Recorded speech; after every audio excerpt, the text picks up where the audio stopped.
All right, we thank you, Rich. Well, it has been another gorgeous day out there. You are taking a live look at Snow Basin at this point this evening. Check out the sky. Some cloud cover out there, but it is a stunning fall day with change on the way. Change on the way. The cool are coming. But the good news is ABC4's chief meteorologist has all the latest, and you know, she's getting it ready for us, right? Always. Alana, will send it over to you. Hi friends, happy Monday. A little cooler today than what we saw over the weekend, but still pretty nice out there. A weak cold front bringing in some cloud cover and some spotty showers. This was the view from West Haven.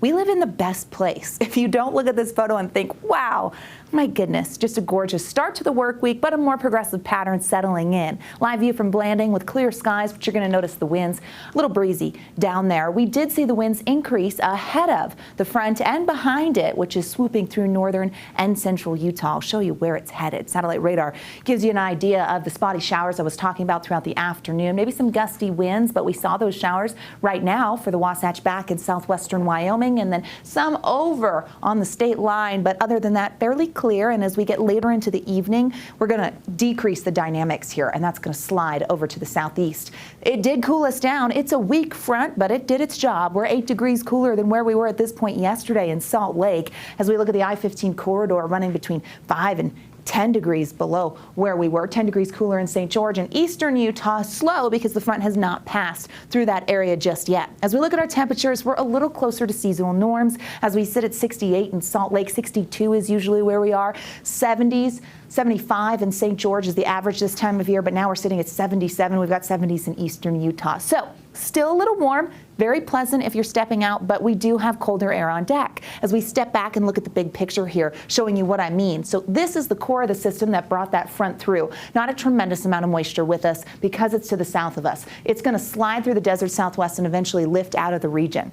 That opens the door for a storm midweek, dropping in from the Pacific Northwest. That's a colder storm, and that's actually going to increase precipitation potential as we make it through the midweek. And it looks like now the models have gone back and forth, but starting to align on a trailing storm system that could impact our weekend, which would bring a reinforcing shot of colder air and the chance for additional wet weather. Now, we're still several days out, so we're going to see how these systems evolve, but we know active skies are returning, and the chance of moisture comes with it. Wednesday through Sunday, we do see the chance of valley rain, mountain snow with the storms coming in. With the best day Thursday, looks like a soggy start, and we could see that wet weather wanting to hang around, and an isolated shower expected Friday into the weekend. Futurecast kind of takes us through the next several hours, giving you an idea, forewarning you on what to expect. There's that front sliding to the southeast by ABC4 News at 10. Tomorrow, quiet. It will be a little cooler. We'll be close to average. A few more clouds in southeastern Utah with that exiting area of low pressure sliding through the desert southwest. As we head into Wednesday, it's a bit of a change day for us. You're going to notice that storm system pushing in. By noon, we get a cold front moving in with increasing cloud cover, and wet weather will try to fill into northern Utah. That includes Salt Lake County all the way down into Utah County and Cache Valley. This is where we get our valley rain and mountain snow setup. Here we are at midnight, which means Thursday morning we could see that wet weather. It wants to hold steady. On top of that, colder temperatures setting up. As we look at the temperature outlook for the long range here, it keeps us below average. So the warmth we were seeing last week with those 70s, well, that will be of the past.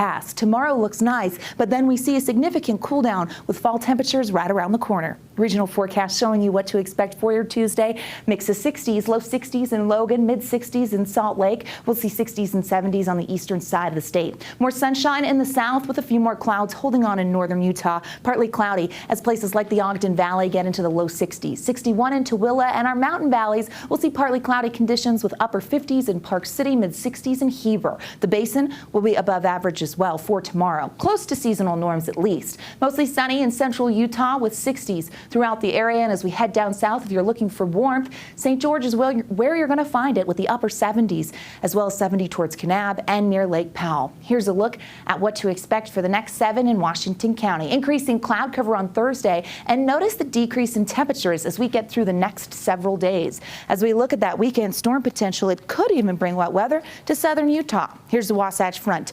Increasing clouds on Wednesday. Temperatures warm before the storm, and then here comes that front, 50s. When I say Wasatch Front, I know I'm talking about our neighborhoods, but really this could just be called a front for the Wasatch Front. Yeah, it's going to come on through, knock down our highs. Look at those days in the 40s. Yeah, 72 to 40 in the same week.